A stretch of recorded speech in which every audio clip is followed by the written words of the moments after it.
All right, everyone, welcome on in.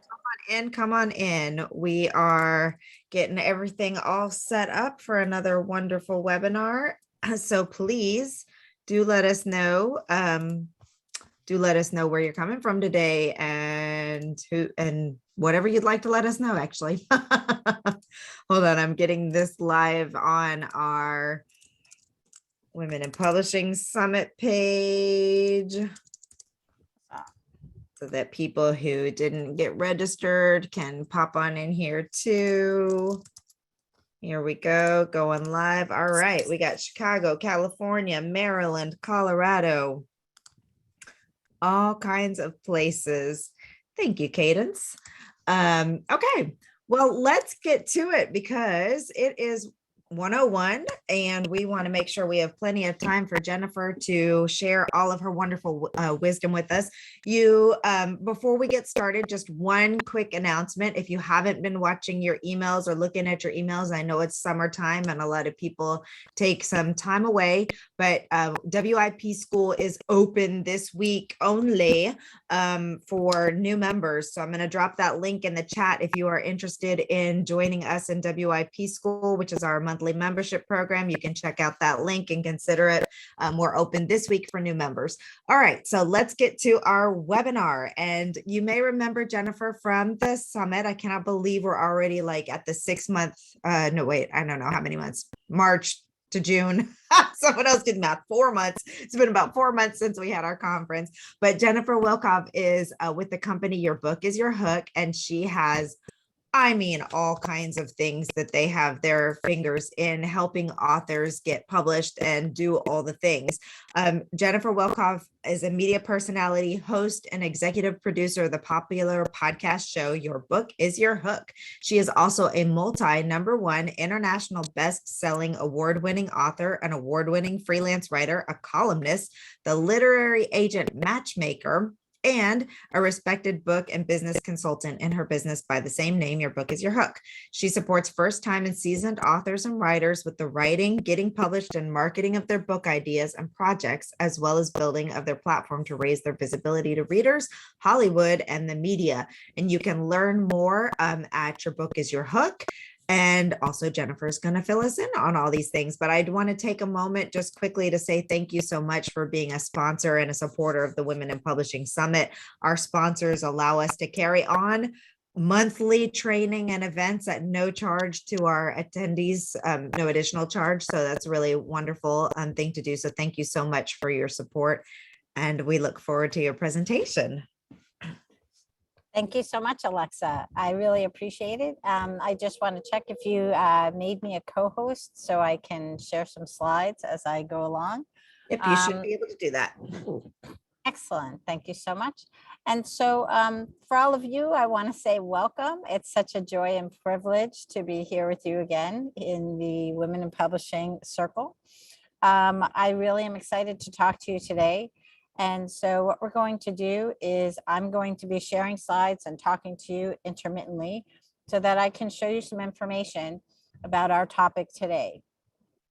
And so we are going to be talking about the 5 ways to publish. And so one of the things that people always ask me is, well, you know, there are so many ways to publish these days. I don't really know what to do.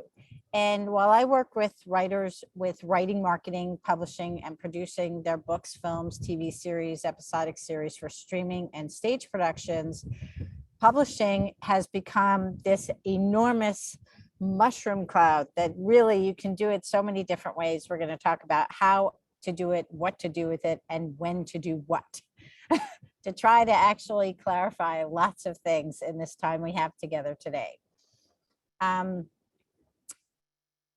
We're going to first talk about all the different options that you have. If you know some of them, great. If you're not familiar with others, terrific. If you have questions, please put them in the chat so that as we go along, I will be able to see them and we will be able to work together with them.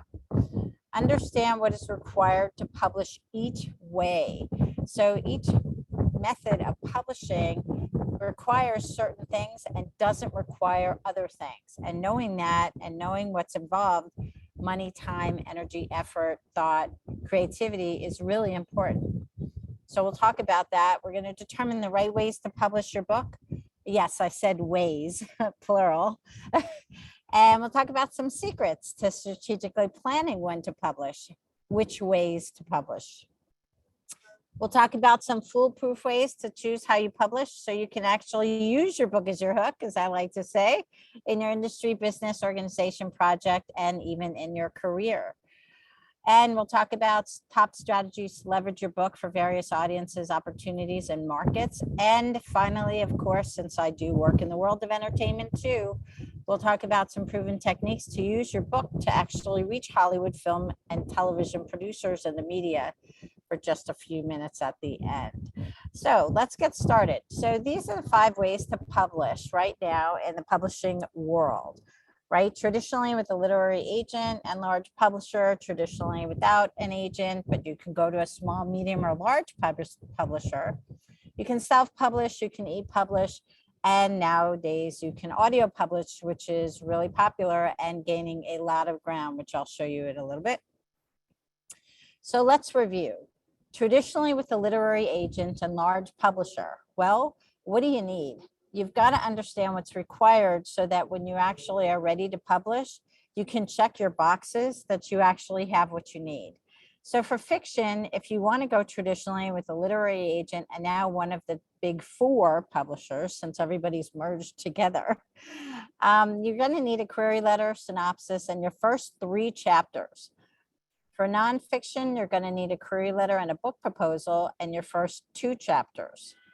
And for children's, you're going to need the query letter, the synopsis, your manuscript text has to be complete, and some sample illustrations if you plan to bring an illustrator along for the ride, but we'll talk about what's required and what's not. First, let's dig into what is the most important thing you need to know about traditionally publishing with a literary agent and large publisher. You must put your very best work forward. If you do not, you are going to find a rude awakening in the industry to your work. Do not rely on the myth that an editor at a publisher will edit your work when you get a publishing contract. Because to get a publishing contract, you have to present your best work. So what you really need to do is hire an editor to help you edit and polish your manuscript pages. So when you present them, you actually are presenting exactly what they're looking for, not something that is very difficult to read, has errors in it, whether it's spelling, punctuation, capitalization, and other types of developmental editing issues with the development of the story. What you need to do with fiction, right? I said query, synopsis, and first 3 chapters. Your manuscript has to be complete before you start submitting the project for consideration. Why? Basically, when I'm a literary agent and I get your manuscript, I don't want to know that you're going to be changing it left and right and characters around and all that stuff. It really should be a complete thought that you have finished and drafted and edited. So it really should be in its highest and best form. For nonfiction, I said query letter and a book proposal, which we're going to talk about in a minute, including the first 2 chapters. The key to nonfiction is narrative nonfiction covers lots of categories, everything from travel to memoir, to cooking, to gardening, to puppy care, all kinds of things. They're all narrative nonfiction, right? But you only need to write, complete, edit, and polish the first 2 chapters, which go with your book proposal before you submit for consideration. Traditionally, with a literary agent and large publisher, for nonfiction, you have to have a book proposal that includes everything. So let me stop sharing for a second and explain why. This is the most important thing to know about nonfiction. You have to have a sales brochure for your book. That sales brochure is your book proposal. It has everything that we want to know in the industry about what you actually have. Okay. And so when you can tell us what your project is about, including all the elements that are part of that book proposal, it will help us better understand the whole quality of the project that you have. Okay, so that's what's really important for you to remember, because when you're putting your book proposal together, this is not just a book proposal. It's a sales brochure, right? And so what are those elements, right? You've got to have an overview. It's an executive summary. You've got to tell me everything. It's like a book report at the beginning of the proposal. Tell me everything that's in the proposal without telling me the whole proposal. Then you're going to have to give me some market research and give me some zeros. I want to know how many people are going to be predisposed to buy your book.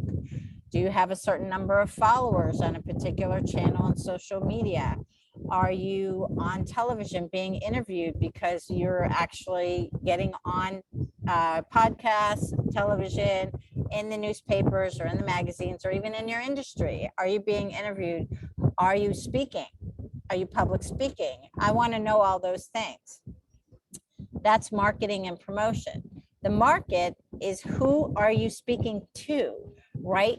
So how many millions of people want to buy a book like yours, and why? Why do they want to buy it?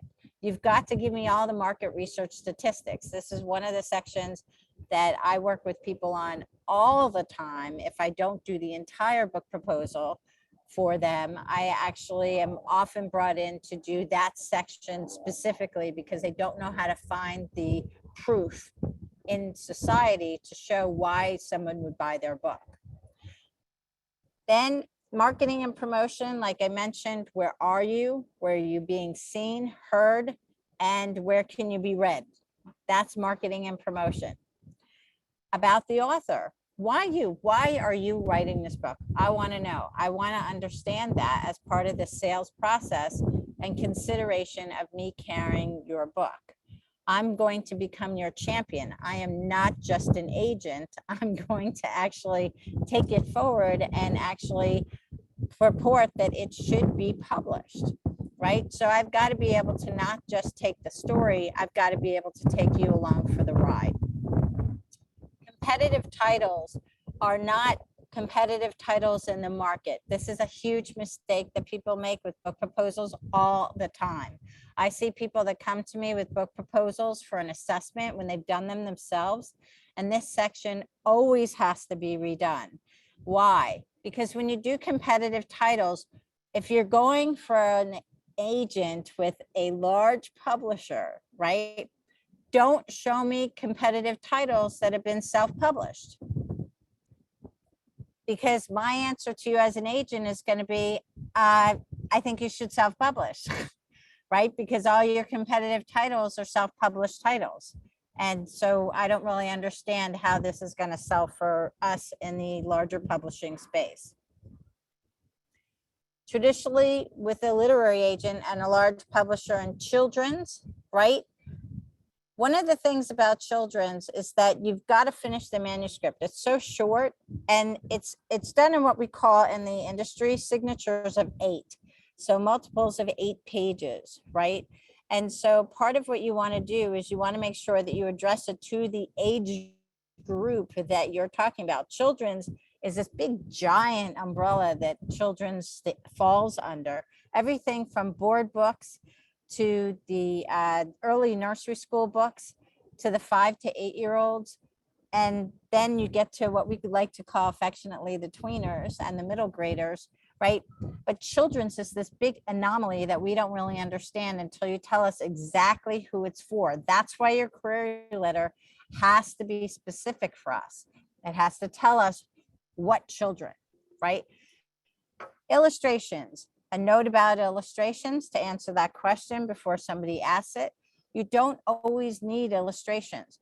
If you choose to bring an illustrator, A, it would be good for you to show some sample illustrations, and B, oftentimes publishers want to bring in their own illustrators. So you can bring a publisher with you, but you really want to have some veracity with your illustrator that you can show their chops. Okay, traditionally without an agent with a small, medium, or large publisher. This is really important. Well, you kind of need the same thing. Everything I just told you, I'm not going to repeat, because you actually need the same thing. You're just cutting the agent equation out of it, and you're going to actually go direct. And when you do that, you're going to have to submit the same thing, because they have their own submission guidelines and their own requirements, and they want, guess what, the same information. So you really need to give yourself the opportunity to make sure that whether you publish with or without an agent, and you want to go traditionally, you still know that you're going to need to invest the time, energy, effort, and money to actually get you there. Self-publishing and e-publishing. Well, these are two other ways to publish, right? These are different avenues. So here, your book content, which includes everything, your front matter, back matter, manuscript, cover copy, and endorsements, need to be complete, okay, before you begin the publication process. Then you're going to need to hire a designer for your book cover and interior layout, or spend the time and energy and money to learn how to do it yourself. You're also going to then take those design files and actually get a printer and or distributor to work with you in both capacities, so that you can actually print the books and distribute them somewhere, either online or in another local area, so that, or through your website, so that you can actually sell the books. And you're going to pay for it all. You're not going to have a publisher behind you. You're going to pay for it all and distribute the project yourself. By the way, no matter how you publish, you're going to market your book 100%. It doesn't matter whether it's at a publisher and a publishing house, or whether you're doing it yourself. You are 100% responsible for your own marketing. Never forget that. Okay. In self and e-publishing, the good news is you don't need a query letter, and you don't need a book proposal, and there are no sample chapters or illustrations required. So you skip that entire step. And the other wonderful thing about self-publishing and e-publishing is you can actually control the release date of your book.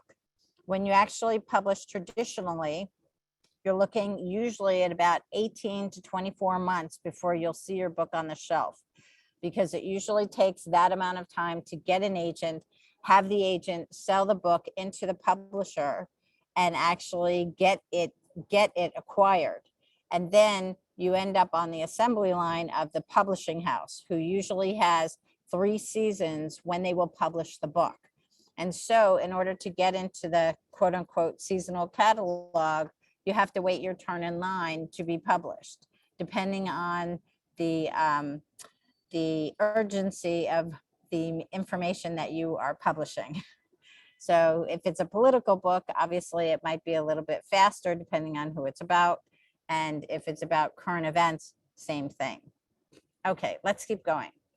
My favorite, audiobook publishing. My company does this too. It's really a fun thing. You can't have an audiobook until your manuscript is completely finished. Why? Because you should really have sent it to the publisher and are ready to distribute it before you do the audiobook. Why? Because you have a production team that's going to record, edit, produce, and publish it and distribute it. And if you work with us, we distribute it to just your usual suspects like Amazon and Audible and Apple Books, but we actually distribute also to 35 other paid platforms for audiobooks. Audiobooks is a rocking way to actually produce your book. And if you don't want to read it yourself and you don't want to be the voice of your book, no problem. We can hire a team to hire voiceover talent for you if you don't provide the voice. So audiobooks are really something for every age and stage. Remember when you used to perhaps be read a bedtime story, right? Everybody loves to read. Everybody loves to listen to books that way, read books that way. Because like a friend of mine who has infants at home, she said, oh, I'm a big audiobook consumer, because when I'm actually doing things around the house, or I'm actually running around trying to get things done, I can listen to them. I can listen to them in my ears. I can listen to them in my car. I can listen to them when I take a walk and a break while I'm out by myself. All those things, audiobooks really facilitate, and they are the only thing that that person can access for books. You're also going to make a financial investment to publish, produce, and distribute that audiobook project. So remember, that's on you. If you publish with a publisher, a large publisher, they may or may not include it in your contract. You should make sure you read the fine print and work with an entertainment attorney or publishing attorney to read that publishing contract with you. And if you have an agent, to have the agent look for that as well. Best news about audiobook publishing: you don't need an agent for this. You don't need a book proposal, and you need no sample chapters or illustrations. All you really need is you and your manuscript. So publishing has really taken a ride during these past few years, between everything from the arrival of the pandemic to the change in consumer behavior. So I thought it would be fun during this time we have together to enlighten you with a few significant statistics about these options that I just told you about. Here's a good one. Last year, 2.2 million new book titles were published globally this year, okay, in 2021. And sometimes at a rate of nearly 2,500 per day. That's a lot of books. Now, although print books are still the most popular format, 25% of adults read an ebook in 2019. Now, that number has significantly increased since the onset of the pandemic. The biggest book market is now online, and it's at Amazon and other app-based options. Digital publishing numbers have super soared past the retail physical shop. So that's something that you should really be aware of. For those of you in the adult nonfiction book category, that category has grown 22.8% in the last 5 years. For those of you who are wondering who sells all the books, well, Amazon sells about 60% of all the books right now, including more than 1.4 million self-published titles. Here's the rub when we get to Amazon. I'll tell you that in a second. For those of you who are trying to decide, should I publish electronically only? Should I publish with the electronic and other formats? Just know that a printed book is not as popular today. Soaring audiobook sales, like I was talking about, and devices like the Kindle and iPhone and e-readers are all great for reading an ebook. And so those have really begun to soar. Digital publishing, for those of you in the children's book area, is really something not to be passed over or passed by. Even though it's really great for them to have a tactical book, right? It's so important for them to also be exposed to the digital medium, because then they get an interactive experience with your book, and you can have both. Nobody said that you have to do it one way or the other. About that audiobook market. 20% of US consumers have listened to an audiobook in the last year. That should tell you something important about audio, right? Because they've been growing significantly and continuously since 2012. Their revenue's been up 14% plus year over year. Ebook sales are actually outperforming those audiobooks. So believe it or not, they're growing faster, including an increase of 16.5% last year. And that's driven mostly by Amazon Kindle. And for many of you who want to publish independently, ebook and audio trends are really just getting started. So aside from Amazon, which nearly controls 50% or more of the ebook market, they host over 200,000 audiobooks on Audible. One of the other most important mediums now is digital media from public libraries. A lot of people overlook libraries and say, I don't know how to do that, but you should know how to distribute into libraries. We help people all the time with that. And you can also do ads in Library Journal, Publishers Weekly, and I also help clients do blast directly to the library community, and then they opt in for more information. Libraries are a gold mine. 3 years ago, the numbers for public libraries reached record highs. If you look at this statistic, it's a 20% increase in how people were getting digital content from the libraries. Ebooks are also accessible through the libraries, and they soared in 2020 with the pandemic, with a 52% increase year over year. Don't discount the libraries. They just had their big annual conference in Washington, D.C. this month in June. Libraries are an incredible resource and a wonderful place to actually get your books into. Plus, they buy them at a higher rate, at a higher price than you would normally sell them at retail. So I mentioned ways, right? You can publish your book more than one way. The question really becomes, right, when do you publish and distribute each version of the book? And why do you choose that version? And what's the purpose, right? So one of the most important things about understanding what to do is to actually understand for yourself what it is you want to do. What's your objective? When you're publishing, why do you want to publish this book? Are you publishing it in conjunction with something that you're doing, or are you publishing it, with an intention to use it for speaking, use it for an event, use it for your business card? I mean, all kinds of things. I mean, I see your notes in the chat, all the different ways, that people actually want to work with, people use audiobooks all the time, people use ebooks, right? And people borrow from the libraries. One of the things that's so important about understanding when and what is, first we talked about the process. First we talked about all the formats. Then we talked about what you need to do each one. And so they sort of have a natural flow, right? Some of them you have to complete the book first. So most people say, wow, that was 90% of what I'm going to do. Okay, the rest is a 10%. Well, not exactly, right?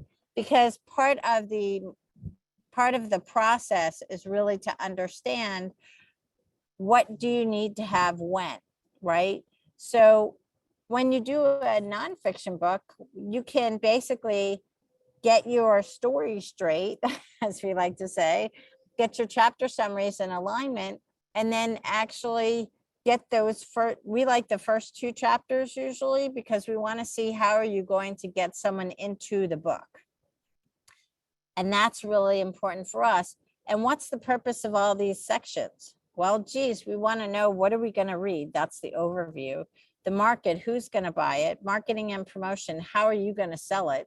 We want to know, who are you and why are you writing it? That's about the author. We want to know comp titles. We want proof, societal proof that other people buy books like yours. And also that your book is different in some way than all those other books that have sold and deserves to be on the shelf next to them. The chapter summaries give us the opportunity to read your book in less than 20 minutes. And those 2 chapters, those cute little 2 chapters, they let us know if you can write or not. Same thing with the fiction chapters, okay? So one of the things that's super important is, what are you using your book for, right? So if you actually are using your book as your hook and you want to just finish it and you want to control the process, then self-publishing and e-publishing is definitely for you. It gives you a chance to control it. Now, you can publish hardcover, paperback, ebook, or audiobook, right? So let's go back to the slides.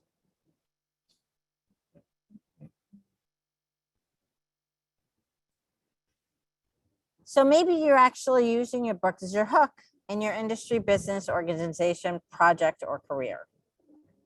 Okay, so here are our formats, right?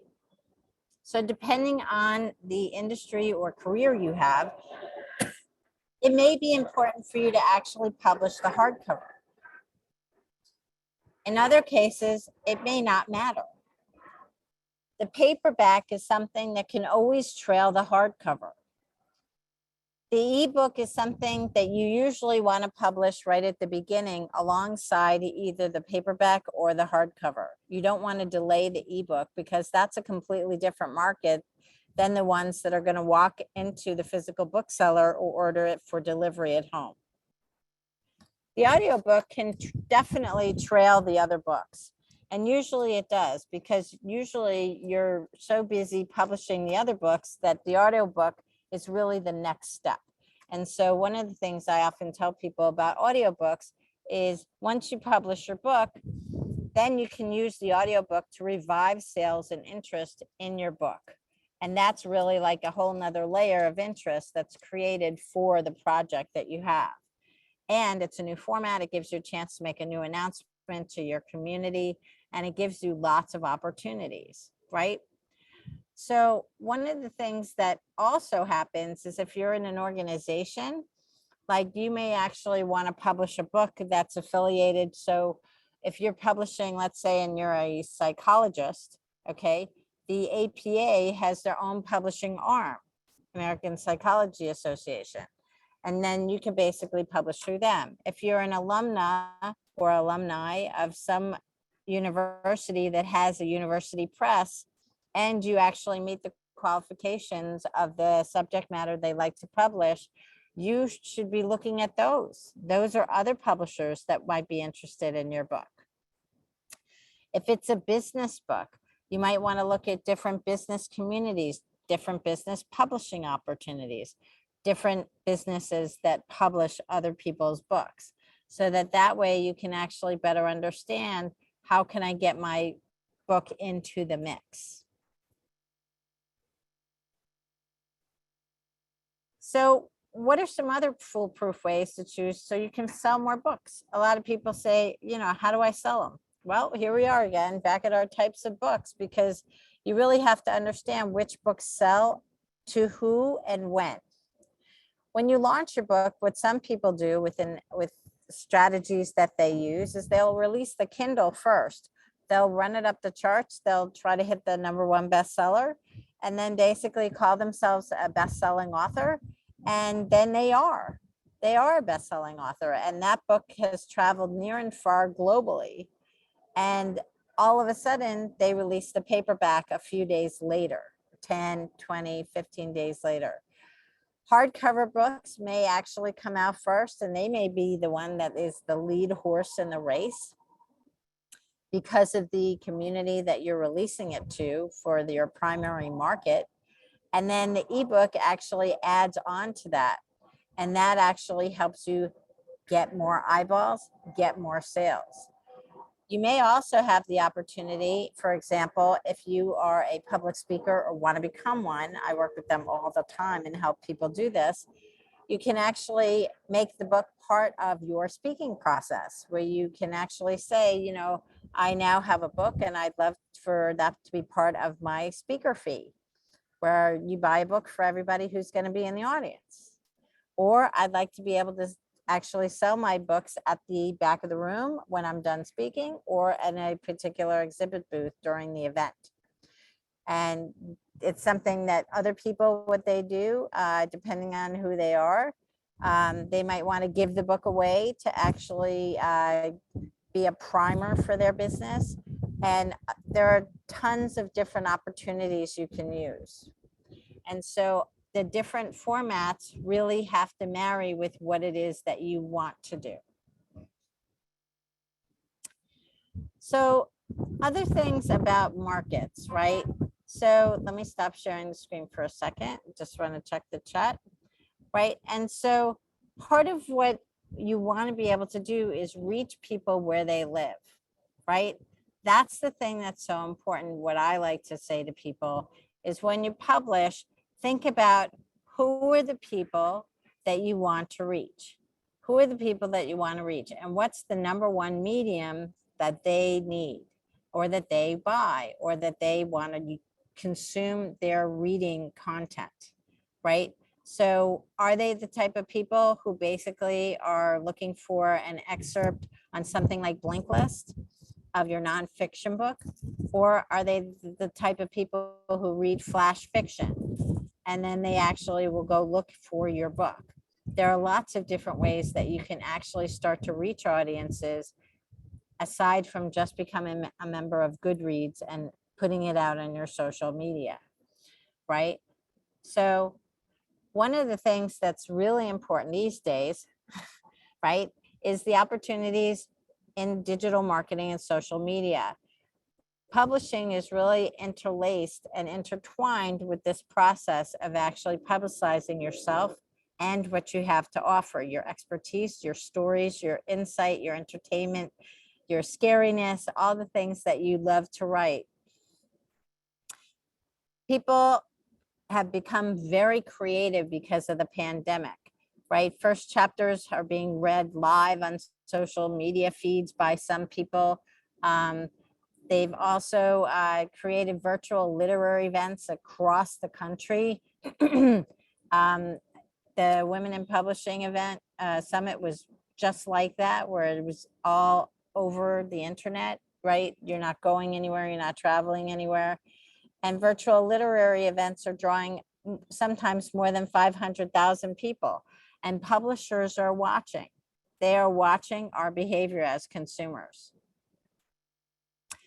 If you're on Instagram, you should know this hashtag. Bookstagrammer has more than 12 million posts on that hashtag.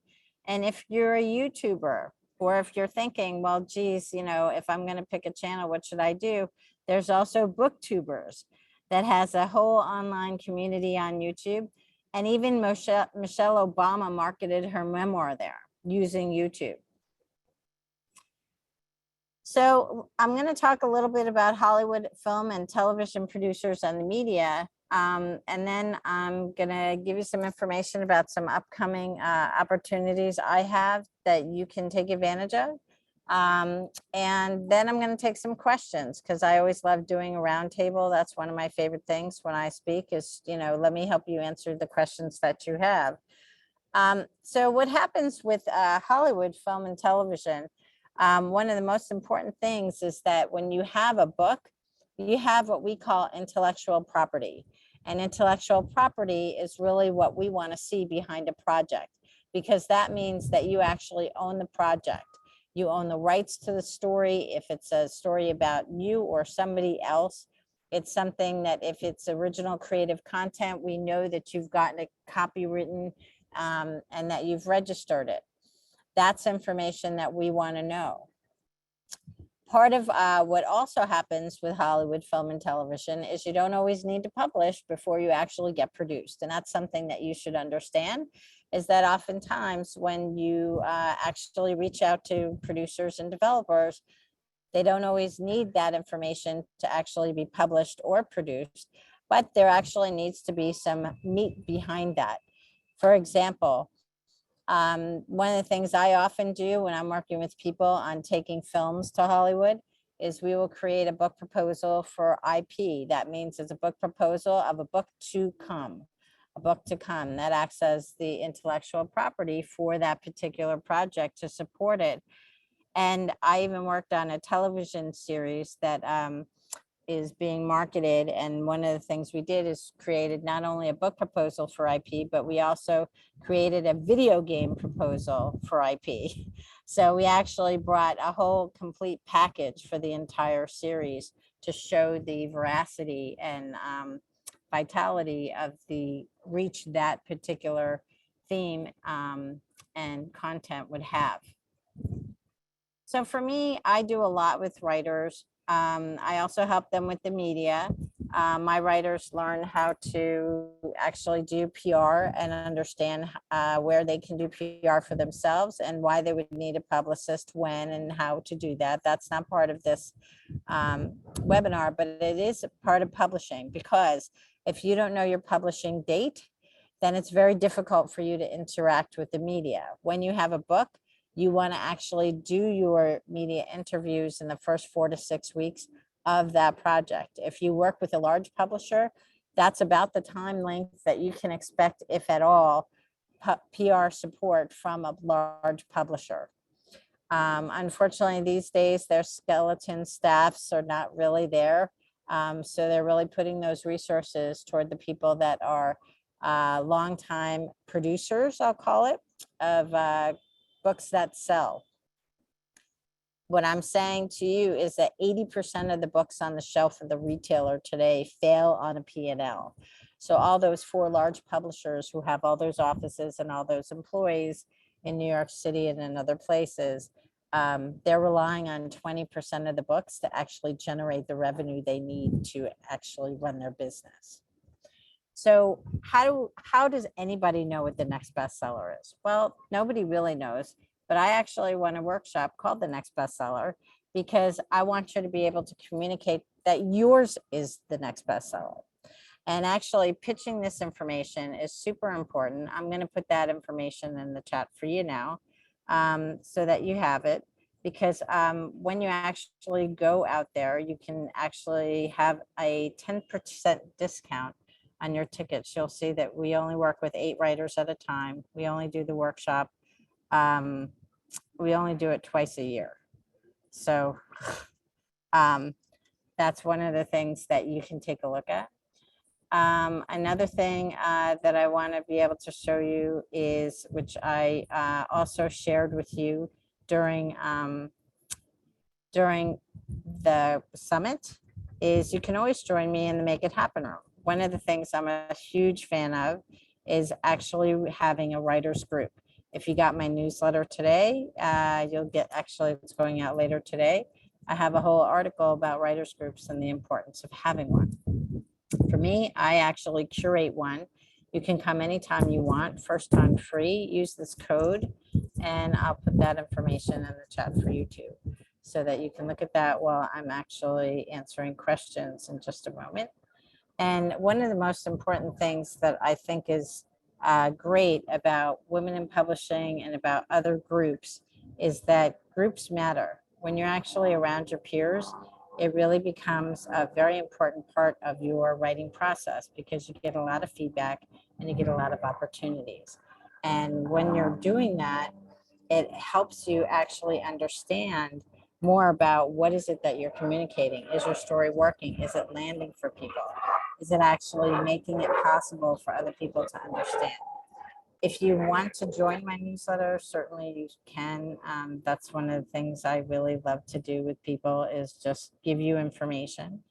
And I'm happy to do that through that newsletter that we publish, all the time. I know you get them from women and publishers. So the thing, the thing that I want to do now is open it up for questions. I've got lots of questions in the webinar. Please enter your questions, because that's one of my favorite things to do. Here we go. Louise, regarding turning a self-published nonfiction into an audiobook, you want to know how we facilitate an author who wants to do their own reading. Your question is, how do we set you up, right? So for us in our particular company, when we do audio publishing, we actually set you up in the comfort of your own home or office. We've done this with several different types of authors, and everyone from one of my clients who's the chairman of the board of the largest real estate company, boutique real estate company in Manhattan with more than 75 lawyers. We set him up in his office so he could record right from there in between his meetings all day. So everything is done virtually. There's no requirement to go into a real studio. And just so that you know, for those of you who have questions about how our audiobook's made, you don't record the entire book in a single session. It would exhaust you, and it really doesn't sound good. We usually do it in about 60 to 90-minute clips, so that we can actually have you at your highest and best self, and we get that voice from you, and that really makes for a great recording. So Louisa, I hope I answered your question. If not, please let us know. Let's go to Marty.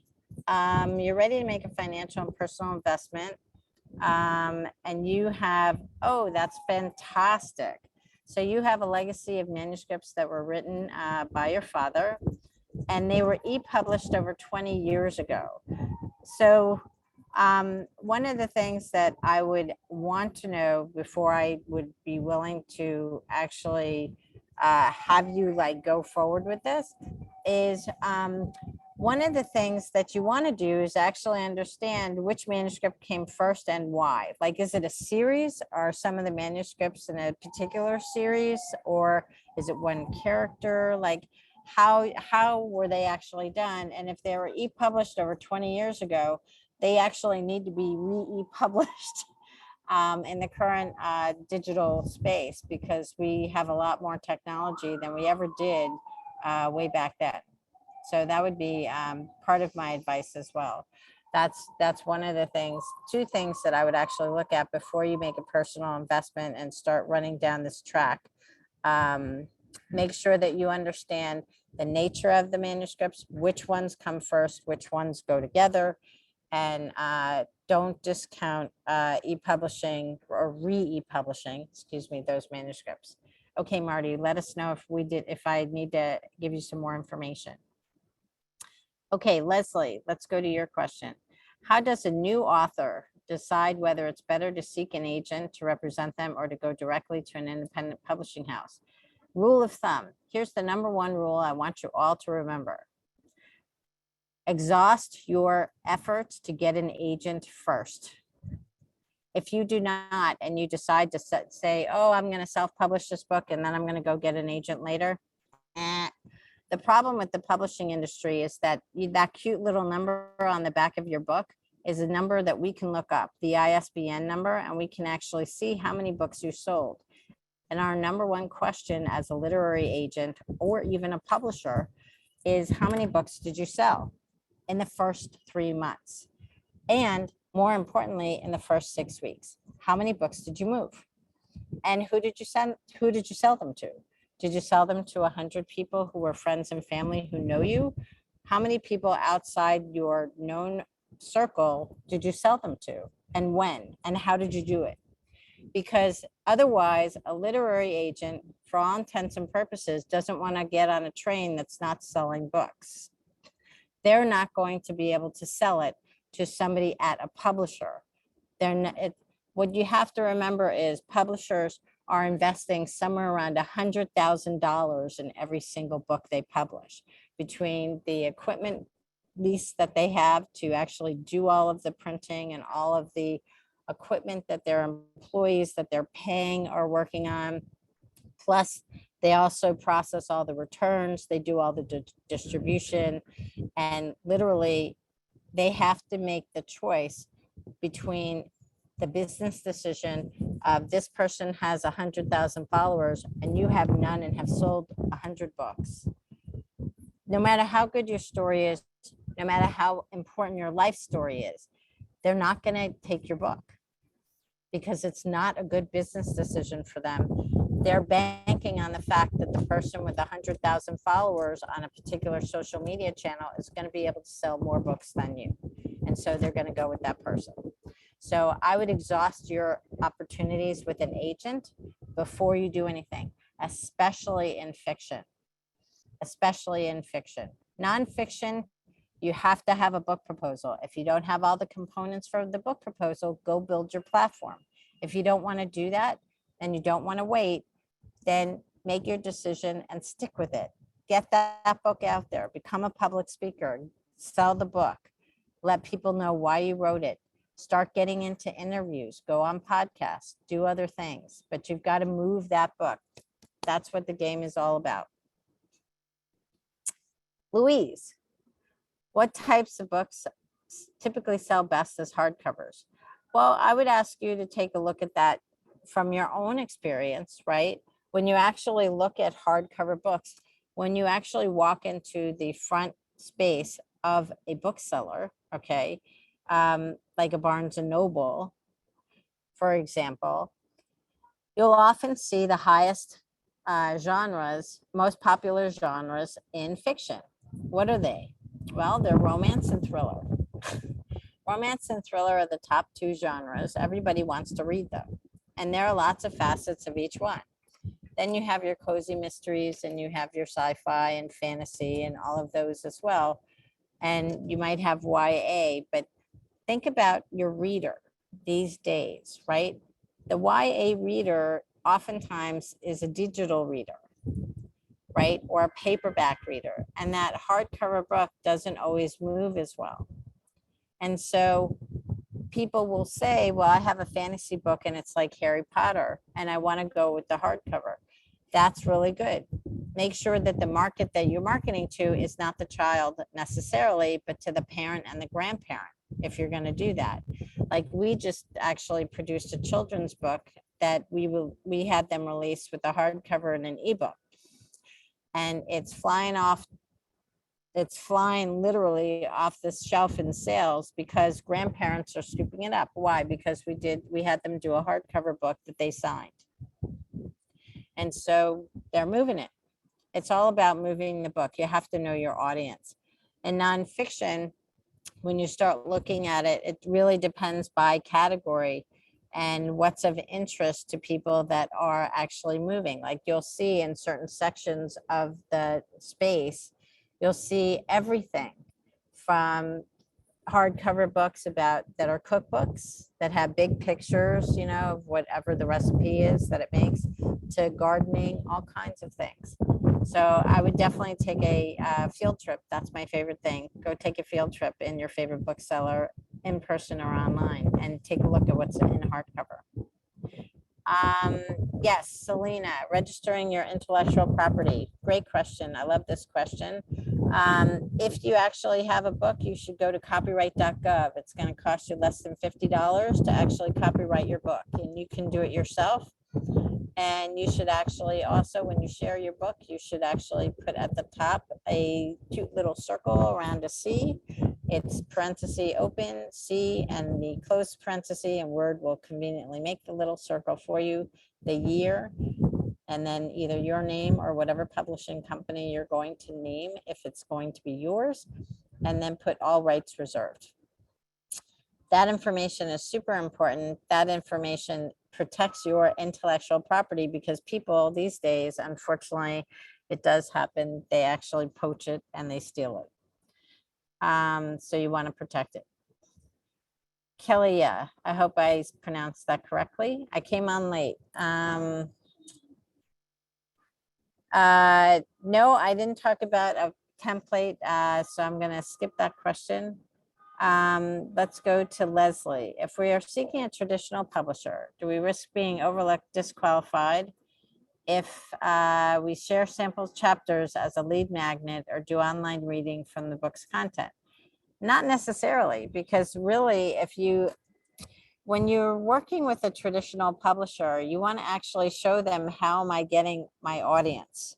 And a lot of that really is, if you give somebody an excerpt, for example, or a sample of your chapter, like even like half a page, they're not basically going to balk and say, oh no, I'm not going to touch this project. That's really not how it works. It's really one of those things that you really want to be able to show your flexibility and creativity and how you actually are marketing your book, right? And platform is all about marketing. And I love marketing, but that's not this webinar. So that would be my advice, is build your platform. Use the ways that come naturally to you. Marty, hey, I love that. You wanted to be an audiobook reader since you were 10. So I'm not sure where the question is in that. You've got 5 in the Bancroft Mystery Series. Oh, hold on one second. I think that goes back to, let's see, we've got more questions coming in. So let's see. Marty, I think this is about the manuscripts from your dad. So yeah, I would actually start looking at all of these pieces and start putting them together in an order. Let's go to Linda Sachs. Is there an audiobook market for picture books with the illustrations? So let me ask you a question. This is one of my favorite questions in the whole world. My grandmother, who was just passed away in February at 103, she used to read me bedtime stories, and she never read a book. she actually would just spin the whole tale of Peter Pan and Snow White and Sleeping Beauty. And she was just a gem. What an amazing human being. And she used to tell me auditorily these tales. So when you ask me, is there an audiobook market for picture books with the illustrations? Absolutely.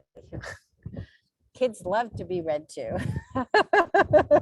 I'm one of those kids. I know I'm a little bit bigger now, a little bit taller, but still love to be read a bedtime story. Look at the Calm app. They actually have sleep stories as part of their offering. And that's all audio, and it doesn't matter if it's pictures with the illustrations. You can sit the child down, put the audio on for them, and actually have them look at the book, and the book is being read to them. And so it's really a different experience for them altogether. Janet Sparling, how do you register your manuscript? Okay, I already answered that, so we're going to go to the next one. Let's see, can you see slide 50 again? Sure. Let me do that in 1 second, CS. A very specific request. I've never had that before, but I'm happy to do it. Hold on 1 second. Can you say more about tips for using books? It's Bookstagram. Okay, I'm going to go back to that one. Can you provide the link to your program? Yes. Okay, hold on 1 second. I'm going to get the slides back up. Looks like it's just, it looks like you're on slide 52, so it's just two back with content. Yeah, let me try to move that out of there. Okay. There we go. Let's go to 50. Here's 50. And there we go. There we go. So this is slide 50. This is the next bestseller. The next bestseller is for eight people only at a time. We work with you hand-on virtually. There's no travel involved for 25 hours from Friday night to Sunday evening. You will learn how to answer the question, what's your project about? Whether it's whether you're talking to people in literary, meaning publishers, editors, literary agents, and the like. You'll also understand how to do it with the media. We work on PR conversations. We also talk about television and film. We have people who are seasoned industry professionals, been in the industry, entertainment industry for 30 years, and have produced like multi-award-winning Hollywood productions, as well as hundreds and hundreds of hours of television and Broadway theater. So this is it. This is the place where you come, you learn how to do it for your project, and then you will do it on Sunday afternoon. You will meet the cross-industry panel. You can look at the agenda there. I want to go back to the Bookstagrammer thing because I want to make sure you have the right you have the right hashtag. It's Instagram, but it's Bookstagrammer. And so I want to make sure that you have the right information. And again, all this information is in the chat, and I can put it there again if y'all want me to. Okay, so let's go back to Q&A. Yes, I can say more about using tips. So Bookstagrammer is a hashtag on Instagram that you actually want to use so that you can actually call that marketplace that's actually searching for Bookstagrammers. They're looking for books on Instagram. And so that's the way that you would actually use that. Okay, I'm going to post that publishing. I'm going to post the workshop again. There's a couple of requests in there, Alexa. So I'm going to just do that one more time. Here it is again. Okay. Let me keep going. Gabriella, if an author published a book with a hybrid publisher, assistance with self-publishing. Yep. Can they republish with an agent or try to get into traditional publishing for higher reach? Well, again, it comes back to the same idea of how many books did you sell, right? So depending on the hybrid publishing market, like I actually know a lot of hybrid publishers too. And one of the most important things is they're going to be able to help you publish but some of them help you with marketing and some of them don't. And the most important thing, whether they do or not, is I, as an agent, or I, as a traditional publishing house, I'm going to say, hey, Gabriella, how many books did you sell in the first 3 months? And how many books did you sell in the first 6 weeks? Because that's what I want to know. Unfortunately, even if it's with a hybrid publisher, you still got to move it, right? Leslie, okay. Okay, thanks for clarifying. How does a new author decide whether it's better to seek an agent or submit to a small press that doesn't require a literary agent? You should do both. In my humble opinion, you should do both. You should submit to agents. And if you want to submit to a particular small press, or if you're open to like this or that, an agent or a publisher, you should do that. Like, I work with people all the time that are in business, and I say, well, why don't you go for a business publisher? You don't even need an agent. And basically, I work with the people over at Entrepreneur Magazine. They have a whole publishing division at Entrepreneur, and I actually work with them all the time. But again, they still need a book proposal, and their book proposal is not the same book proposal order that they would want to see it in as another publisher or even an agent. So you really have to pay attention to what it is that they're asking. But all of those are possible. Like I'm a big fan of submit everywhere. Don't think that just because you sent it to one resource that that's the end and it's exclusive. Absolutely not. That's not how we work. Let's go anonymous. Do you have an estimate of how many of the next bestseller attendees get an agent or movie deal? We've had people do both. We've actually had people get published. We've had people get interest in Hollywood. We've had other people who are coming back. Actually, we have somebody who's let me know that she's coming to the one in November. I think she's going to actually get her seat in July, she told me. But she's pitched before. And so, one of the things about the next bestseller is I've been doing that workshop for 9 years. So I have a lot of different people. We've had a lot of different industry professionals too. And the reason the workshop exists is because there isn't any place else where you can go get that cross industry experience of learning how to talk about your project.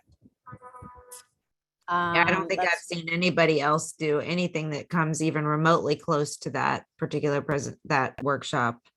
It's pretty jam packed with info. So let me see. Okay, so I'm back in the room, and I want to just ask if anybody has any final question. I went through all the Q&A. Alexa, if you see anything, please let me know. There were some questions that were for some of WIP school and things like that. So I just went ahead and answered those. Didn't need to bring those up. But I thought this was a really, really, really good workshop. There was some really great information in there. So, and I mean, the judge of a good workshop for me is if I'm still learning things, then it's awesome. And I learned a lot of great stuff in this too. So really appreciate you again so much. And we'll make sure everyone, there was lots of questions about the one question that wasn't answered. Are you sharing the slides? I mean, we're sending the recording so people can watch it and stop it and pause and do all those kinds of things, but I didn't know if you were going to. Oh yeah, I can send you, I can certainly send you a PDF of the slides. I mean, Perfect. One of the things that I know, I put the links in the chat, but I know sometimes they're really difficult. Like here's some information if you want to take a screenshot. These are all the different ways to reach me too. And I love helping writers. Alexa, you and I have that, sort of gene. Yes, exactly. It's hard to do this. For me, I've been a #1 international best-selling award-winning author since 2005. So yeah. The only reason why I became a consultant is because people came to me and said, hey, I want to be you. Can you help me be you? And I said, why don't you be you and tell me what you want to do? And I'll tell you if I can help you. And my whole consulting business just really expanded because I could. And so I do. Yeah. And there are other authors that I know that would love to help, but they don't want to take the time to help other writers, have a good experience. And I think that, you know, in my humble opinion, you know, people who help other writers, that's what it's really all about, is being able to help lift each other up and help really the whole population on the planet really learn, because that's how we move humankind forward. We all read stories, even when Yeah. we die, we read people's stories. So Yeah, I agree. And there's room for everyone. People don't just read one book or do one thing and then they're done with it. So yeah, I mean, that's the philosophy of our entire community, is together we rise, together we support each other, we provide all the resources, because you're going to be the perfect fit for some people in our audience, and somebody else is going to be the perfect fit for someone else in our audience, but there's room for all of us. It's awesome. So we will definitely be sharing the replay. And for those of you who don't know, every time we do one of these sponsor webinars, we put them on our YouTube channel as well. We also broadcast live to our Facebook page. So there's lots of places for you to find it. If you are anxious, you know, if you're anxious before it'll take us a little while to get the replay out, but if you're super anxious, you can go straight to Facebook and look in the video section for women in publishing and find it there. Jennifer's going to send me the slides. We'll include that, and as we send it out, as well as these links, and well, they're in the slides. So, but I'll make sure we have all the links in the email too, just to make sure. So yeah, that's it. If anybody if no one has any, I'm really stumbling over my tongue today. well, I'm going to take advantage and say thank you so much, Alexa, for having me. I really enjoyed being with all of you. Thank you.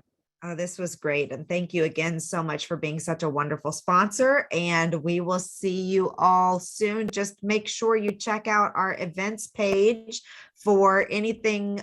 We have webinars every month. There are sponsor webinars, our sponsors coming in here and giving some great knowledge and education. So please go over to womeninpublishingsummit.com/events to check out what's up and coming. And also, if you are interested in being a speaker for the 2023 conference or a sponsor for the 2023 conference, the speaker application is up, and it will be up until August 15th. So hopefully you'll go check that out. Again, thank you, Jennifer. And this was a wonderful presentation. Super. Thanks very much. Have a great day, everybody. Thanks, everyone. Bye.